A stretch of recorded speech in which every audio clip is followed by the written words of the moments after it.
it's Kelsey with the Children's Museum of Cleveland, and I'm here today with a fun science story time for you.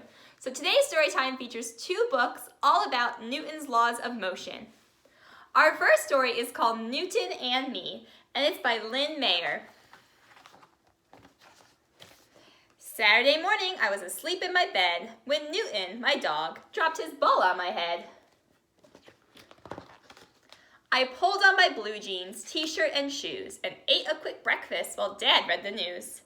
Then Newton and I ran out the back door. We had the whole day to play and explore. I rolled Newton's ball to him along the ground. As we played with the ball, here's what we found. The ball won't roll far in the rough, grassy yard. It rolls much further on a surface that's smooth and hard. But it won't roll at all if I don't give it a push. When I pushed too hard, it rolled as far as the bush.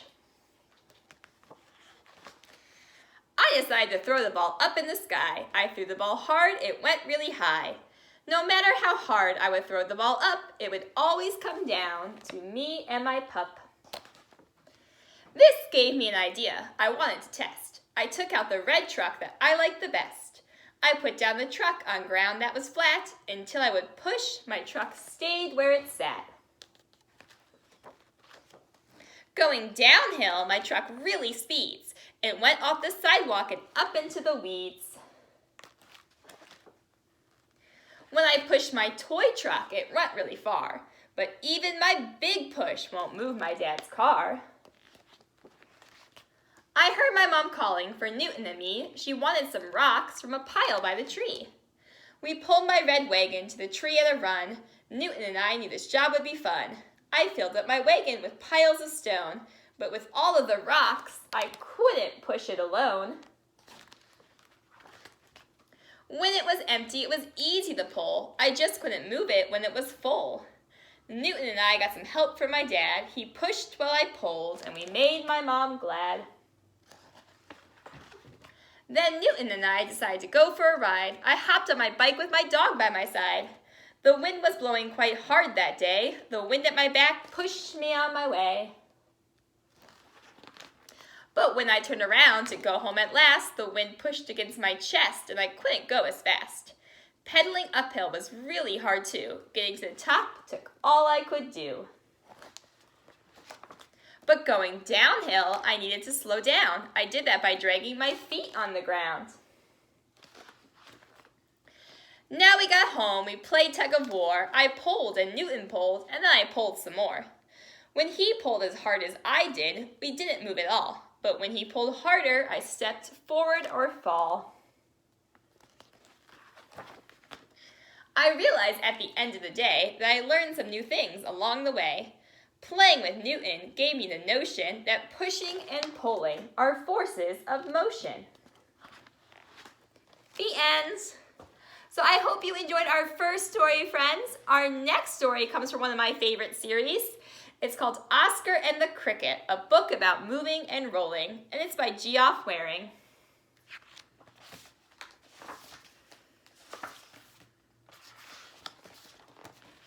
One day, Oscar was up on the hill when he found something round and red in the grass.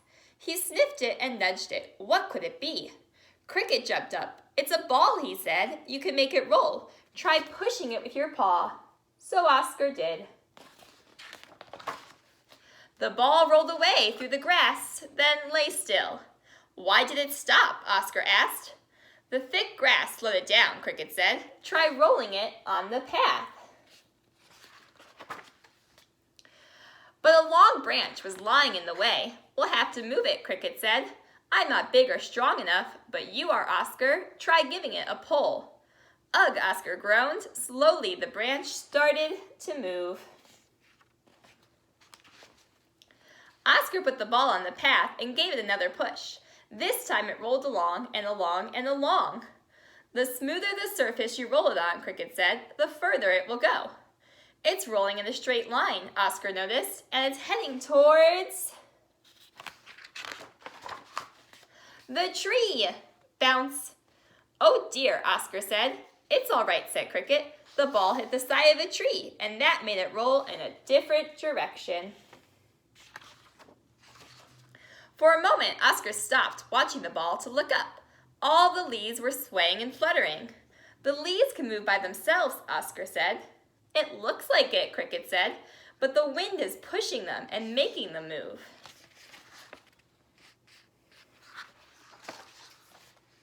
Does everything need a push to make it move? Oscar asked. What about me? You can move by yourself, Cricket said. Most animals can. Our bodies have muscles to help us. And he jumped up and down. Moving makes you change shape, Oscar said, laughing.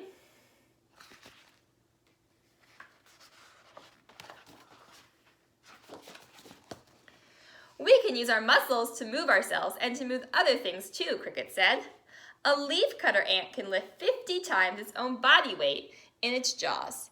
And a hawfinch can crack a hard cherry pitch in its bill.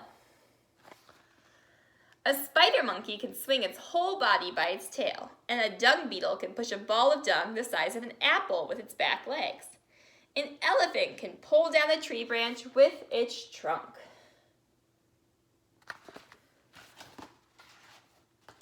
Just then, Oscar saw the ball again, lying in the grass. This time, he gave it a great big push. It rolled through some mud, and it rolled through some leaves. Is it slowing down? Oscar asked. Yes, Cricket said, but it hasn't stopped because you gave it such a strong push. Maybe it will never stop, Oscar said.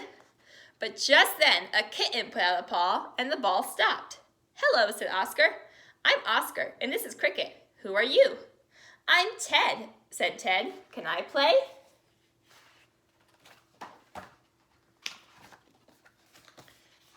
Ted gave the ball a push. Oscar ran after it.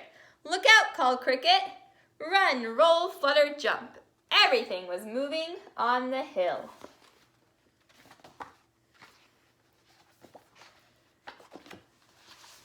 And that's the end, friends.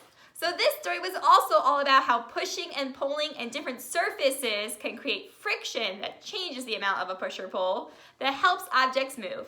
I hope you enjoyed this science story time and you learned a few things about motion today. We'll see you next time.